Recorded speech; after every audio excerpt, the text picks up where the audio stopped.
ನಮಸ್ಕಾರ ಪ್ರಿಯ ವೀಕ್ಷಕರು, ಮೂಡಲ ಧ್ವನಿ ಹರಳ ಪಬ್ಲಿಕ್ ಪವರ್ ಕನ್ನಡ ಯೂಟ್ಯೂಬ್ ಚಾನಲ್ಗೆ ಒಮ್ಮೆ ಸಬ್ಸ್ಕ್ರೈಬ್ ಮಾಡಿ, ಬೆಲ್ ಐಕಾನ್ ಪ್ರೆಸ್ ಮಾಡಿ, ಹೊಸ ವಿಡಿಯೋಗಳನ್ನ ನೋಡ್ತಾ ಇರಿ. ಶೇರ್ ಮಾಡಿ, ಲೈಕ್ ಮಾಡಿ, ಕಮೆಂಟ್ ಬಾಕ್ಸಲ್ಲಿ ಕಮೆಂಟ್ ಹಾಕಿ.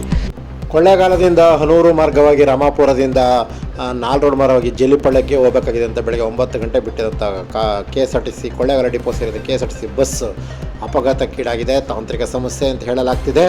ಬಸ್ಸಲ್ಲಿದ್ದ 39 ಪ್ರಯಾಣಿಕರು ಅಚ್ಚರಿಯಿಂದ ಪಾರಾಗಿದ್ದಾರೆ. ಸಣ್ಣ ಪುಟ್ಟ ಒಂದಿಬ್ಬರಿಗೆ ಗಾಯಗಳಾಗಿದೆ ಅಂತ ಹೇಳಲಾಗ್ತಿದೆ. ಇದು ನಾಲ್ ರೋಡ್ಗೆ ಒಂದು ಹತ್ತಿರದಲ್ಲೇ ಆಗಿದೆ ಈ ಘಟನೆ. ಬಸ್ಸಿನಲ್ಲಿ ಆಗಾಗ ತಾಂತ್ರಿಕ ಸಮಸ್ಯೆಗಳು ನೂರು ಭಾಗದಲ್ಲಿ ಆಗ್ತಾನೇ ಇದೆ.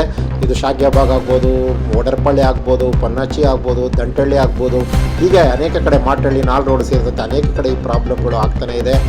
ಇಲ್ಲಿನ ಡಿಪೋ ವ್ಯವಸ್ಥಾಪಕರ ಅಸಮರ್ಪಕ ಕಾರ್ಯವೈಖರಿನೂ ಕೂಡ ಅಂತ ಆರೋಪಿಸಲಾಗ್ತದೆ. ಪ್ರಯಾಣಿಕರುಗಳು ಯಾವುದಕ್ಕೂ ಸರಿಯಾಗಿ ರೆಸ್ಪಾನ್ಸ್ ಇಲ್ಲ ಮತ್ತು ಬಸ್ಗಳ ವ್ಯವಸ್ಥೆಯನ್ನು ಸಮರ್ಪಕವಾಗಿ ತಾಂತ್ರಿಕ ಸಮಸ್ಯೆಗಳನ್ನು ಬಗೆಹರಿಸಲು ವಿಫಲರಾಗಿದ್ದಾರೆ ಅಂತ ಹೇಳಲಾಗ್ತಿದೆ.